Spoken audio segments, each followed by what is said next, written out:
Hey guys, welcome to the Beinfinite podcast. I'm your host, Christopher Shaw, founder of Beinfinite.co, your all-in-one solution to help you build a successful business. Today we have Elizabeth Mahusay. Oh my gosh, guys, this is an amazing woman, amazing leader. She's a top sales and leadership coach. Me and my team were blessed to have her come and talk to us. She quizzed us on sales, and trust me, I've been doing this 9 years. You tend to think you know everything, but this young woman came in and blew us away, gave us a whole different mindset on how to sell, and then she gave me some much needed leadership tips that sometimes I was too close to the pot, and she had a bird eye view. She could see the overall of everything, and she really helped me pinpoint some things that were really holding me back. So without further ado, Elizabeth Mahusay, she's phenomenal. I can't wait for you guys to meet her. Hello. Hey, how Hey, you doing? I'm doing well. Thank you so much for having me on. I really, I appreciate you, and I appreciate the opportunity to be able to encourage those who are watching live and who'll watch the replay too. Yes. Well, like I said, man, you are phenomenal. I told you that. We've talked a million times, and you've really helped us, me and my brand, and my company and my team. When we left your presentation, man, I was still getting calls. We were still, you kind of can't register everything right then, but after a while, you think of stuff and like, wow, that was beyond a phenomenal. You gave us workbooks. I mean, it was a whole presentation, and we absolutely loved it. So I was like, we got to get Elizabeth on the show. We got to. She needs to spread her wisdom, her talent to everybody. So I've been talking you up. So let everybody know exactly what you do and what problem you solve for people. That's awesome. I appreciate that. Yes. So I am a sales and leadership coach with Southwestern Coaching. And I mean, if you were thinking about like a problems are unique. Sometimes they're unique, but many times they're pretty much consistent among across the board where salespeople are concerned or leaders. The problem of how can I maximize my time? I'm not getting it all done. Yes. I'm constantly frustrated or I feel guilty because, you're hearing things like you're always on your phone, you're always in your computer. That's a true problem that we really work on in order to help people maximize, to do more in less time, to wait for it. I don't know if they can see this, but to be crushing goals and having fun.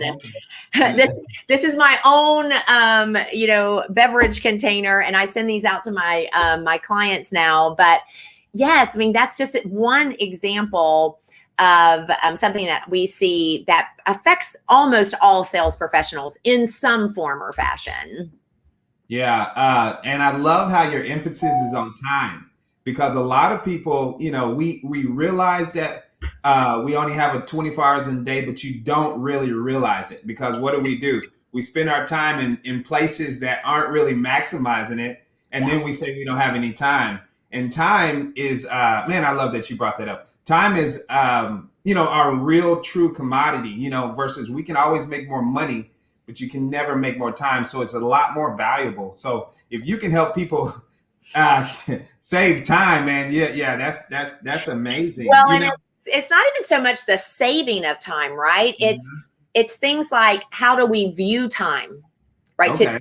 To your point, it's oftentimes we're not giving time the level of value that it really has in our life. And we see that difference when someone who their life is on the line, they see the value of time way differently than, say, someone who isn't facing a health crisis, as one example. So I think part of it is it's how we see time and the value we place on time.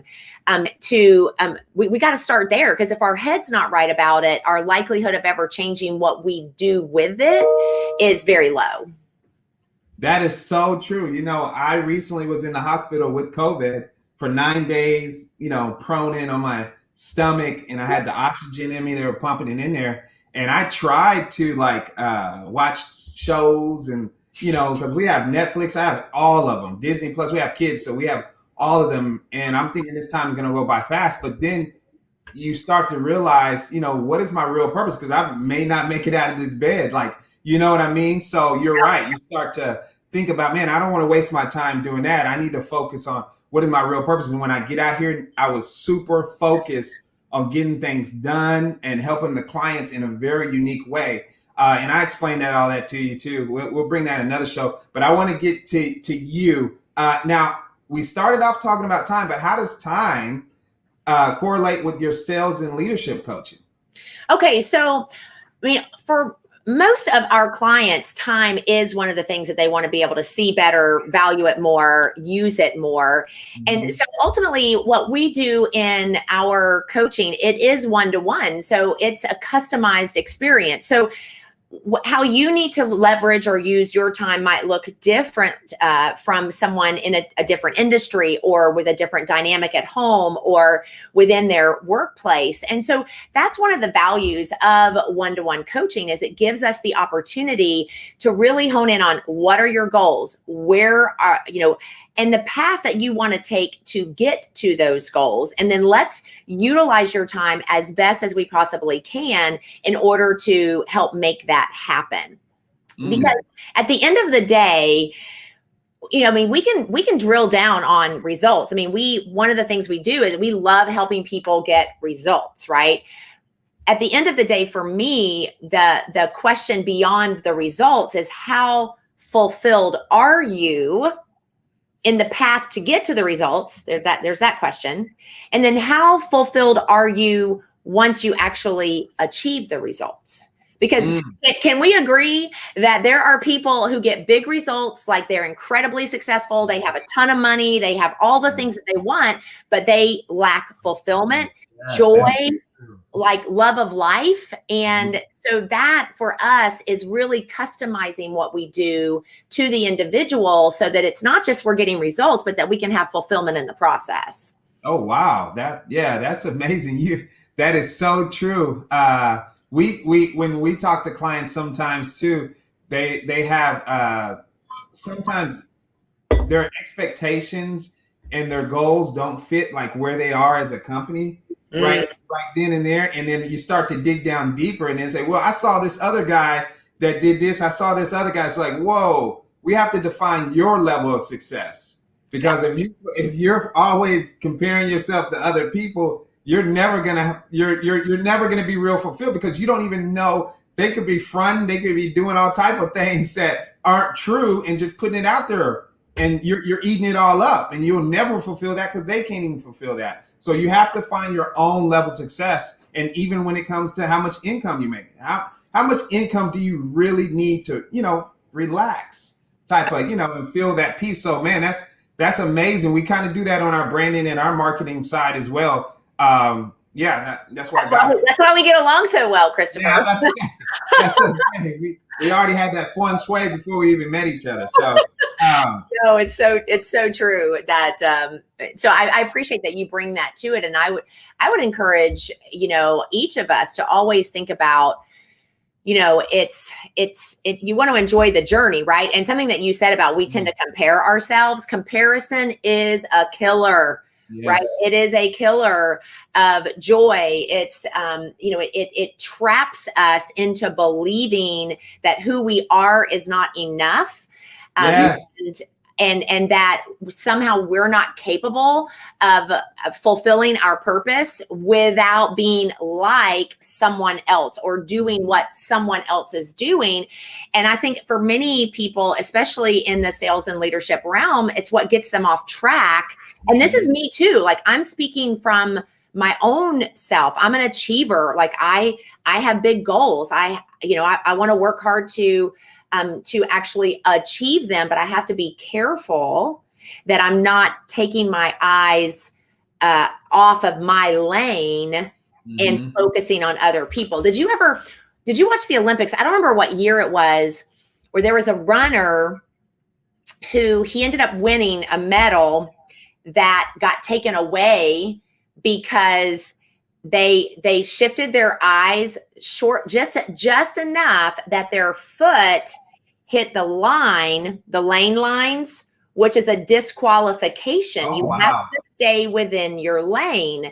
And I always remembered the first time that I heard about that, because the same is true in our life and in our businesses. If we need to stay in our lane, and the moment we start stepping in other people's lanes, trying to run the race they're running, we end up in not even realizing that we're disqualifying ourselves because we get up in our head, we're doing the wrong things. So that's just going to what you said. I think that comparison piece is very important.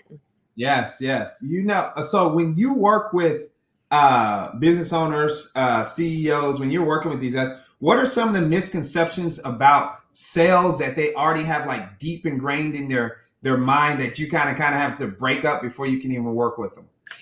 Well, so when I first meet someone, even before they're in coaching, it's at one of my workshops, like what I did for your company, or I'm meeting one-to-one with someone. And, really the goal is to, learn about them, where they are, and to show a path of opportunity for them. And so one of the misperceptions in speaking with so many sales professionals and having done it for so long is, have you ever read the book, The Scarlet Letter? Like, that story, right? Yes, yes. Okay. The Scarlet Letter was a negative thing, and it was meant for that. It was meant that as she walked around, everyone knew about this negative thing about her. Well, I feel like so many, there's a perception of a scarlet letter they wear on their chest, whether they admit it or they're even aware of it, but it's a scarlet P, that in terms of how they think about selling. And oftentimes when I ask folks that when I'm out in workshops, I'll say, well, what do you think that negative P is? And they'll say, oh, pushy, like salespeople are pushy. Or salespeople, some people have used the word pesky, right? Like they're pesky, like, like the mosquito or the fly that keeps buzzing you. Yes, exactly. And so they'll use the word pesky, but they see it negatively. And so one of the biggest things that I, just because of one of the books that I authored and had published, it's on transformation of thought. And so what I know is that if we don't, first of all, we have to be aware that how we're thinking is not truth.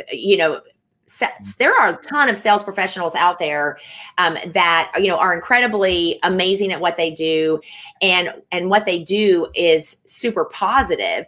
And so, but from a brain standpoint, we have to change the way we think. We have to understand we're thinking negatively. We have to be willing to reject that line of thinking, and then we've got to replace it with what is true. So I tell people, rather than thinking the negative of the P on the chest, you've got to think, I'm a professional, like sales professional. So as a professional, what I do is P words like positive.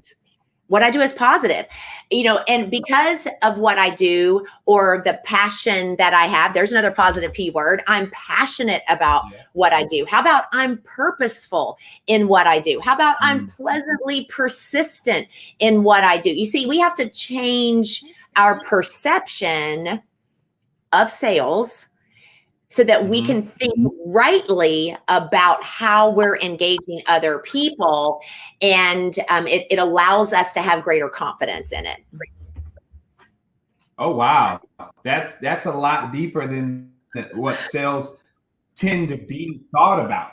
We're usually thinking about what's my script, how many doors do I have to knock on, whatever the actual thing, but actually going in there with a different mindset when it deals with sales is very unique, and taking it to a whole nother level of really, understanding what you're trying to do. I love what was the second one? Purposeful, where you have a purpose.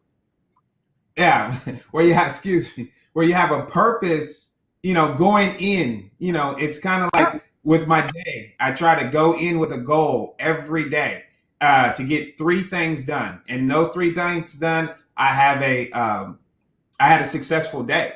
Now, if I can get more done, I didn't, but it's kind of going there with a unique purpose and not just trying to sell. Wow, that's unique. When you're But dealing with, say that, go, you go ahead. Go.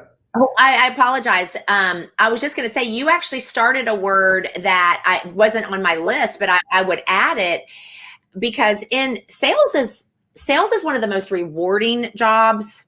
It's also one of the hardest jobs. Would you agree with that? Yes, yes, Yeah. and it's a must when you're so.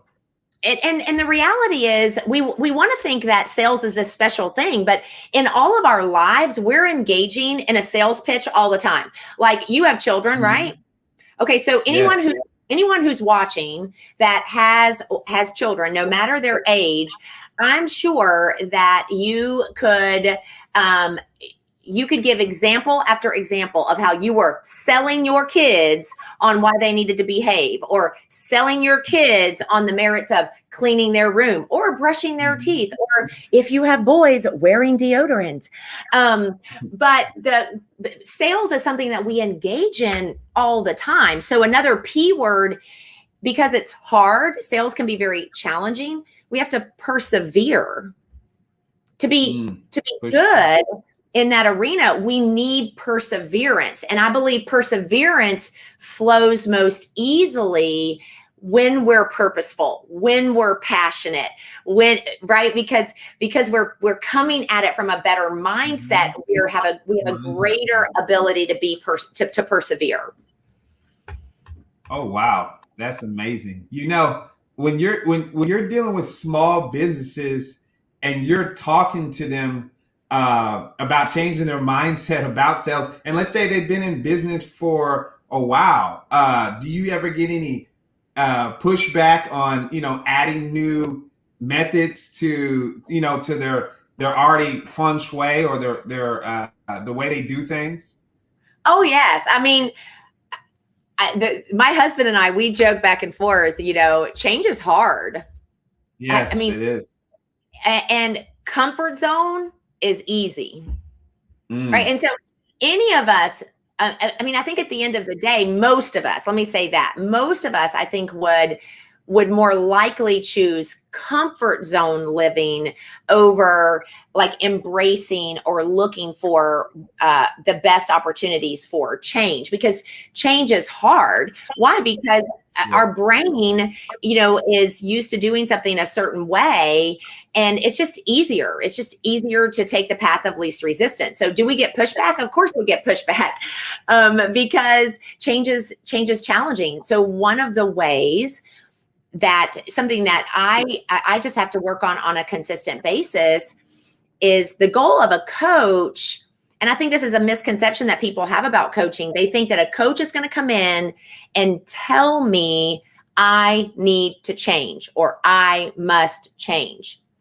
Well, when actually what a coach's job to do is to ask questions, to Mm. probe, to hold accountable, to give that individual the opportunity to have self realization Mm. of what areas of their life and their business require change or would benefit from change.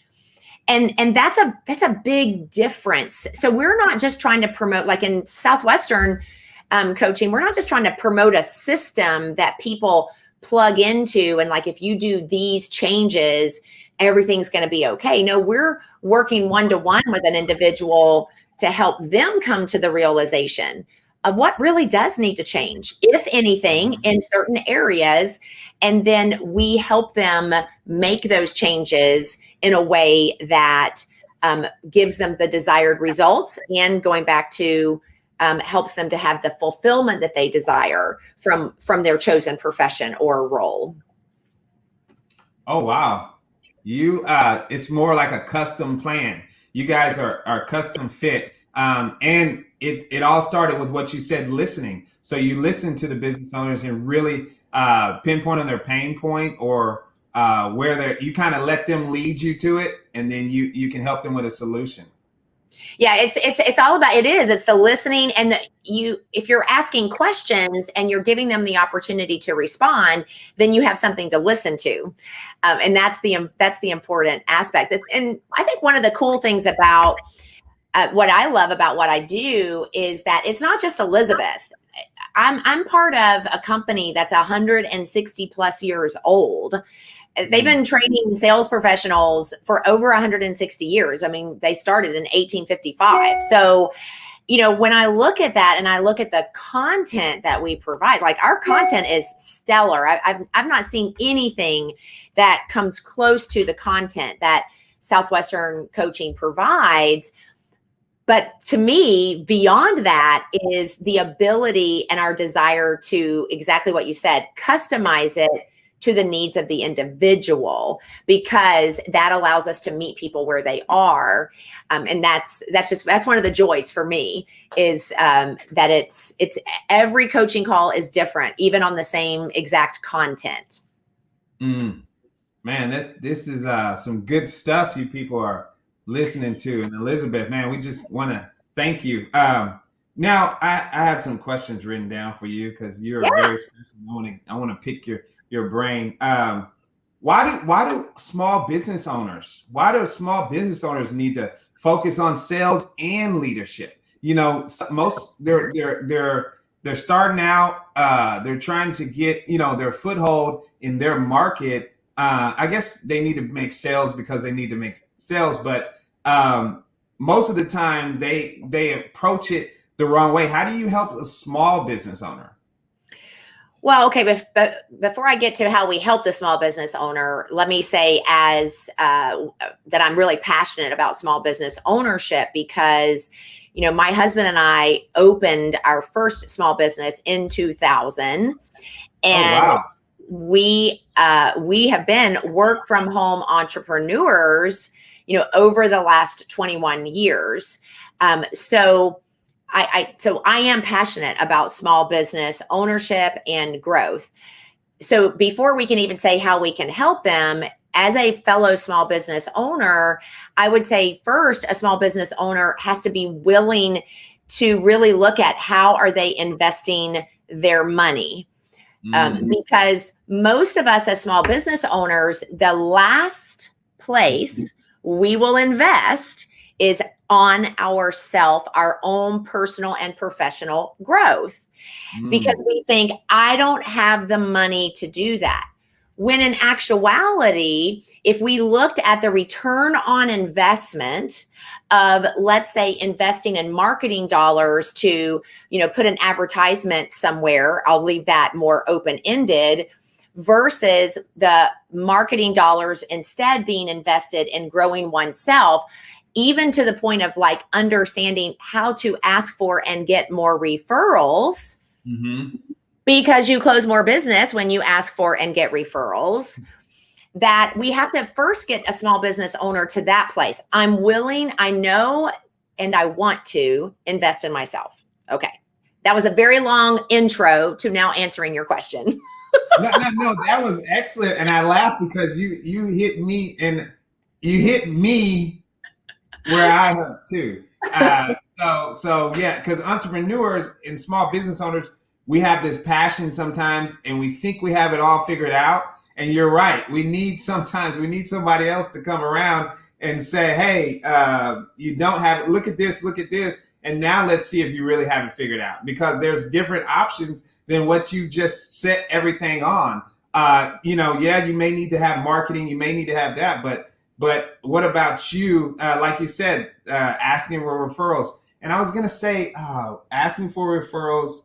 And doing coaching on elevator speeches and things like that. Because when you go to those, a lot of people go to the small business networking meetings. Yeah, and then they don't have a proper elevator speech, and they don't even think, hey, I need somebody to help me with this. Yeah. They just lay out everything, their business or whatever, the services they do, versus how you can actually help the client and things. Like, they're not looking at it from that standpoint. So I am 100% on investing in yourself. Yeah. So to that point, once we can get someone to the place of, man, they recognize there's value. So you actually brought up a couple of really important points in terms of the value. So let me just kind of hit on those. The first of which is outside perspective is invaluable. When it's our baby, yes, it's our baby. Right. So it's very challenging to see our own issues, our own blind spots that are present because it's our baby. And having an outside perspective makes a big difference. I'm thinking about Chris Best because he had just sent me a testimonial for something that he and I were going back and forth. And one of the things, so just so that you know, Chris works in the construction industry in ABC Supply. Great guy. He was already a strong salesman, but he really came into coaching with, I know I need to grow. I want to grow. And he said that this is one of the portions of his testimonial, because I have it up. I think getting better is all about seeing our blind spots. And my sales coach has been great about helping me to see those. He's really helped me take apart my day and find the activities that truly benefit me financially. And so that idea of we need the outside perspective, that's the first thing. Because we want to believe we have it all figured out, because in our own heads, we're just that good. Yeah, we're that amazing. We know, with that. But I mean, in many ways, just to put some minds at ease of those who are watching, who are entrepreneurs.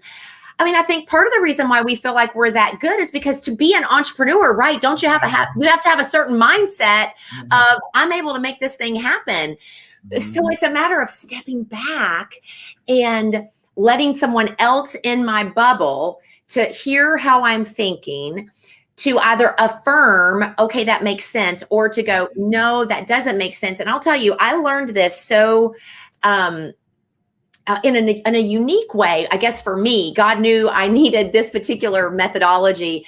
When I was working through publishing my first 2 books, I was working with my developmental editor. And let me tell you, that was brutal. I don't know, Christopher, if you've ever written a book and had to go through the editing process, and it's brutal. I mean, you chop stuff away and you're like, that's my baby, blood, sweat, and tears to write that.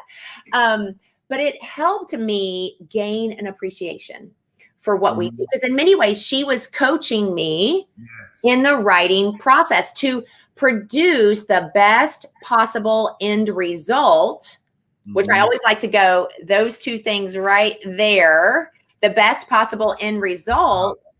And you know what? At the end of the day, I knew they were better because I was willing to allow her in and be part of the process. And that's part of what we try to do is we want to listen. We want to earn trust. We want to allow a business owner to come to the self-realization of what's necessary, what needs to change. And then the very important aspect, we're holding them accountable. Oh, okay. To follow through on what they have said they want to do. That's a big thing. Again, it's not a dictatorship. It's a partnership. And accountability. I mean, I don't know. Could you use some accountability on it? I know I can. Oh my gosh. Yes. You hit it on the head too, because when we mess up or they mess up, you can say, remember, you wanted to do this. Now I'm here to help you. Remember, you said you wanted to do this. So that kind of, and when you hit that, now you don't have nobody to blame. Like, oh no, so yes, I'm glad that y'all add that in there. That's cool.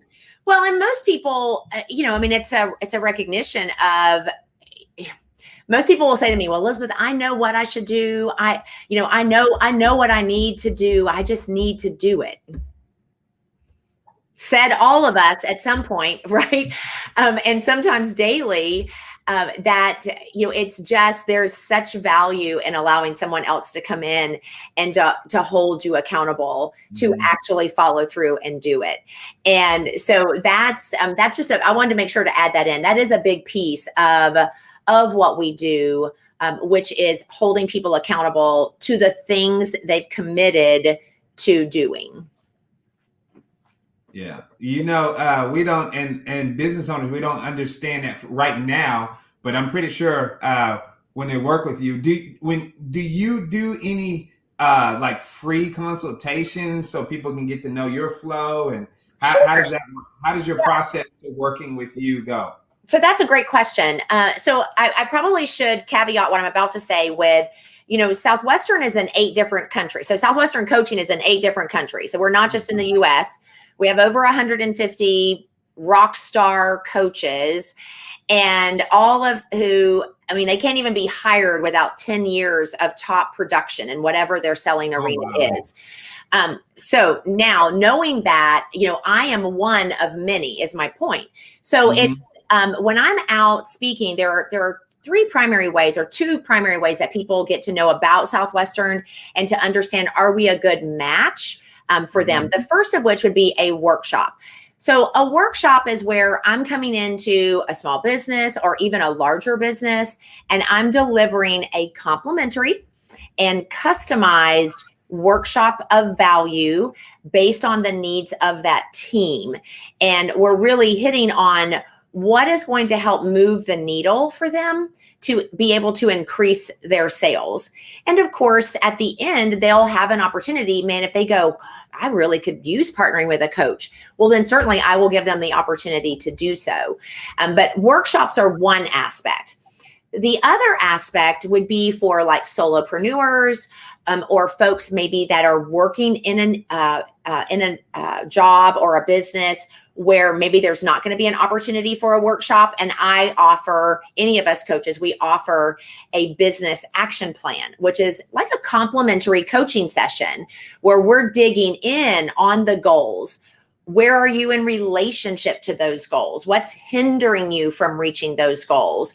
And then casting a vision for, if coaching can help you to overcome or deal with those things that are causing you that pain or that delay, then is partnering with a coach the right fit for you? So those are the 2 primary ways that people can know more about what we do.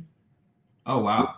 Okay. And from our relationship, you really came in, like I said in the beginning, and really gave us a different mindset. I didn't expect that much when we had our workshop. I didn't expect to take away actionable steps that actually help us from one workshop. A lot of I've been to workshops before, and I've been to ones too, to where they say there are workshops and then they're just trying to sell you something.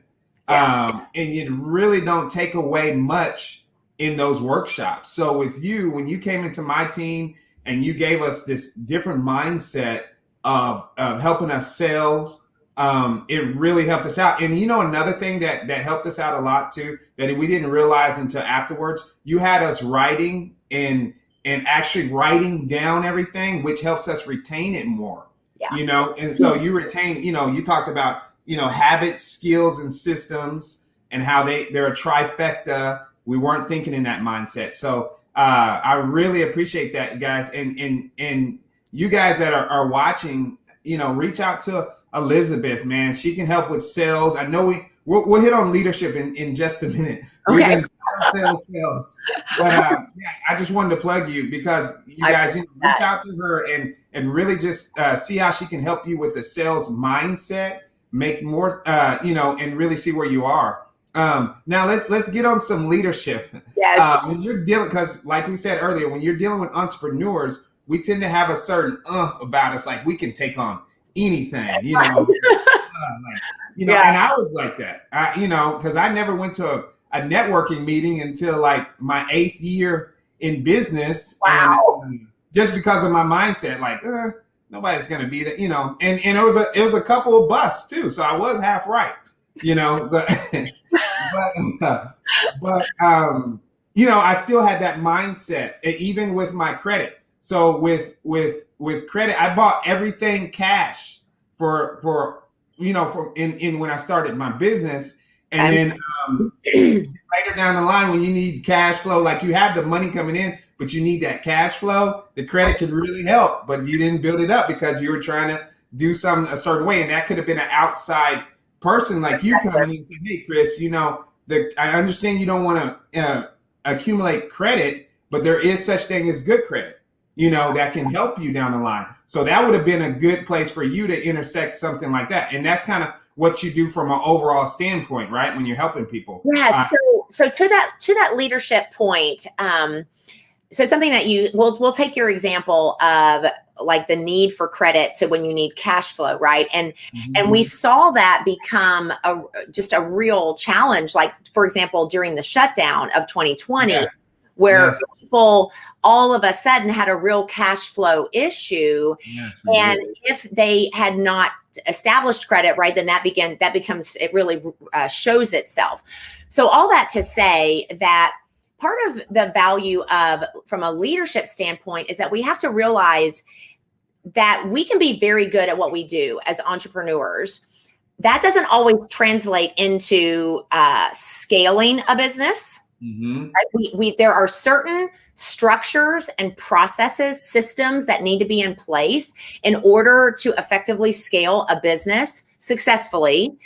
So there's that aspect of it. A lot of times an entrepreneur, because they're passionate about what they're doing, they may need to gain some skills. They may need to gain some systems and structures that will allow them to scale. Another area of leadership that I see is a huge roadblock for people is that of recruitment, like getting the right people to take a business to the next level. And that piece, it is so challenging because you're dealing with other people, and we all have our own challenges. We have our own insecurities. And so it's important that when we're looking at how we lead a business, whether it's lead a business to growth or lead the people that we employ within our business, that it's not just, are we good at what we do? It's, do we have the systems in place that support our people? Do we have the processes in place that allow us to maximize our time? In other words, are we growth enabled? And that's where leadership can, in so many ways, working on our own leadership can really assist us for maximizing our growth opportunities. And to the extent that we ignore the growth of our own leadership ability, I believe in many ways hinders our ability to grow as much as we probably could grow. So that's one of the aspects from a leadership standpoint that we build in to our programs. Wow, man, you are it's like you just know me. When I or entrepreneurs, how we're thinking already. When I first started, once again, a personal story, I thought that if I paid everybody's salary, they would be on board. I wouldn't have to, prod them to get to work. I wouldn't have to do something like that. I say, hey, we're all eating, we're all doing good. But I didn't cultivate a culture. What I'm saying? I didn't cultivate a culture for them to understand, and to believe in, So I was thinking we all go to work, we're all here. And then on top of that, at the end of the day, when you do find the right people, or you try to find the right people, and that's not their company. You know what I'm saying? I can get up and go all the time, but I wasn't thinking like that. So that's another aspect. You would have helped me out, man. If I would have known you 8 years ago, I would have been up there with Jeff Bezos or somebody, Go ahead. I was going to say, to your point, it's going back to what I said. It's your baby, right? Yes. And I mean, if ever there is a blind spot, is a parent with their child. And so, because, it's your baby, and that it is so, It is so true. But, I want to expand out that idea of leadership. I was just actually speaking with a client, and we were looking at management versus leadership. And how oftentimes people think if I'm a good manager, I'm a good leader. And that does not always translate that well. So, we manage things, we lead people. And part of our leadership is that we need to lead. We will always want to be growing in our ability to lead people well. But there's another important aspect of that is leading ourselves well.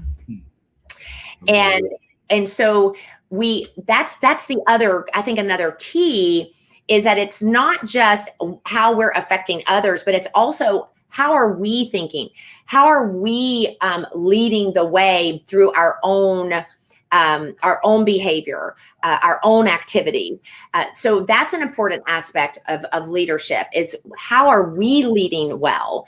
Because that's going to allow us to lead others well as also. Man, that is phenomenal.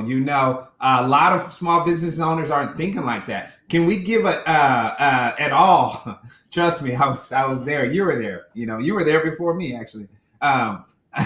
When you're talking about leading ourselves, are you talking about creating like you said, creating a system, creating certain habits for ourselves, and those are going to correlate to your team in a sense, or go? No, finish. I'm going to make a note. Okay. Correlate to their team, or are you talking about more of like not fulfillment, but just figuring out who we are and where we're going, and then we can understand, be more compassionate to others? Both and. Oh, okay, cool. All right, so let me first say that talking about self-fulfillment, but really more the phrase that you used, knowing ourselves. Okay. Mm-hmm. So one of the really cool things that we do to pair people with a coach is our clients take what's called a navigate assessment, and it looks at the buying and selling behavior of the individual. And so then a coach, when they're just going through building that relationship, we will look at and we'll work through that navigate profile for the individual. Because see, to the extent that I understand who I am, mm-hmm. and that I'm willing to accept that other people are different, has a lot to do with how well I am going to exert in the leadership space. So let me give you an example. I'm going to share, I'll share a first name because she will laugh if she watches this, because she will know it to be true. So her name is Barb. She and I are very different. I'm like a get her done, I'm like on a mission, and if I'm not focused on leading well, I'm like my way or the highway, baby. So, and I also have a certain way of thinking about, I want to say, I think it was the one where we had an impasse was about how I dressing, right? Like you got to dress professionally. That was my approach. And she's a people person. Like she loves people. She is amazing at what she does. And I remember her coming to something in a sweatshirt, I think is what it was. And I said something about it. Oh, yes, I did. Because back in the day, I thought I knew everything. Because that's, part of our challenge is as in this world, or maybe it's just my challenge. It's not other people's challenge.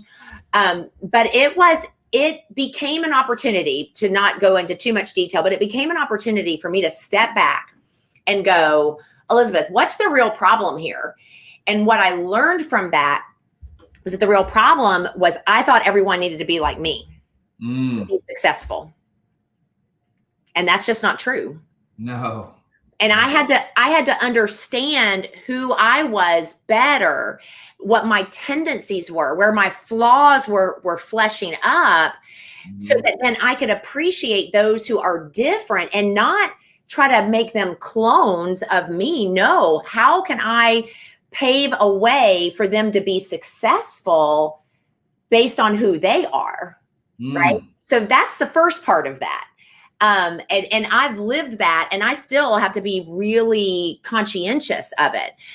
But to your point, if we're not willing as leaders to look at elevating our skills, increasing our, like developing our systems that allow us to be, for example, more efficient in the use of our time, or systems that allow us to be effective in our follow-up, how will we ever teach those to the people who we employ?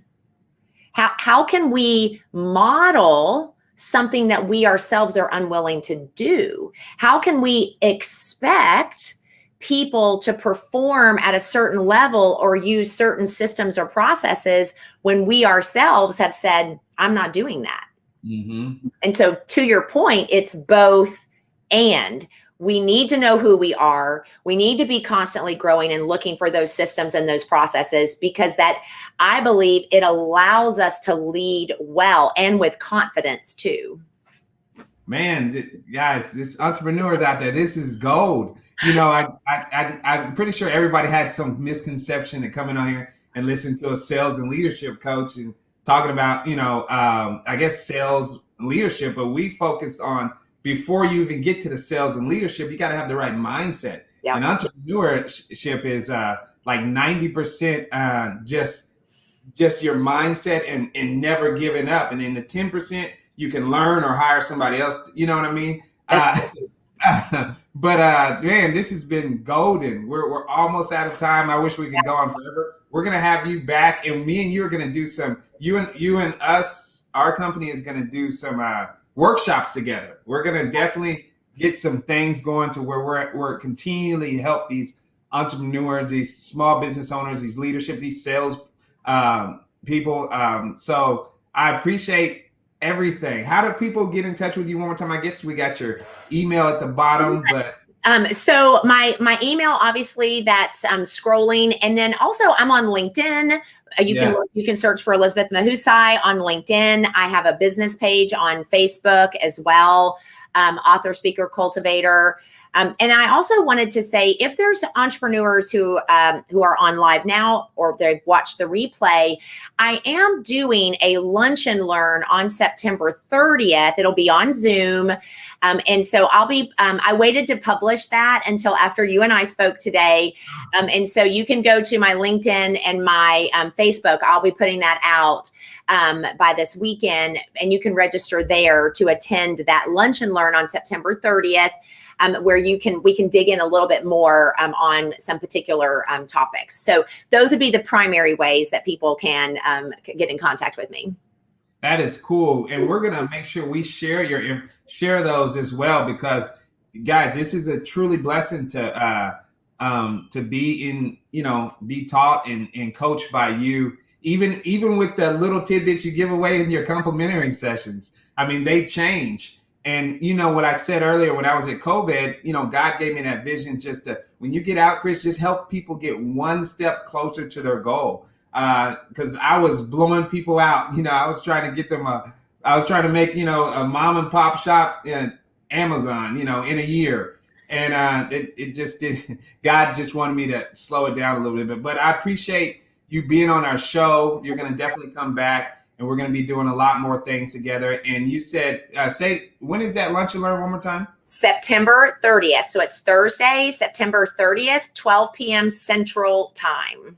Okay, great. You guys write that down. We'll share that all over the internet as well. This has been great. Yes. Thank you, guys. You got one last thing to say, Elizabeth? You got anything to say? Thank you, Christopher. Appreciate you. Appreciate your heart for entrepreneurship.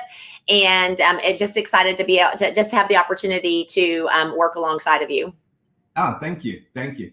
And I mirror that sentiment. So thank you. Thank you guys for tuning in. We're here every Friday. We're going to have amazing people on here, just like Elizabeth, just to give you guys, get one step closer to building that successful business from different aspects. Like you said today, it was sales and leadership, but we started with the mindset. Yep. And I'm so glad you started there, Elizabeth. That is so crucial to when people want to start a business. They have to get their mind right. If you don't get your mind right, you ain't gonna make it. I'm listening You right are, now. it's hard. It's a hard place to be. We need good thought processes for sure. Yes, and good systems, like you said, good leadership, and then also that person that's looking outside of you, because Yeah, that is your baby, and you will be. You know how the parents, like you said, the parents are, my kid can do no wrong, and you know how it is. You're blinded because you're so close. right. That's right. Everybody else is like, that kid is bad, So, um, I love it. I love it. but thank you guys once again for Thanks, tuning in, Jennifer. and we'll be back. We'll have Elizabeth back. Thank you. Have a great day. Take care.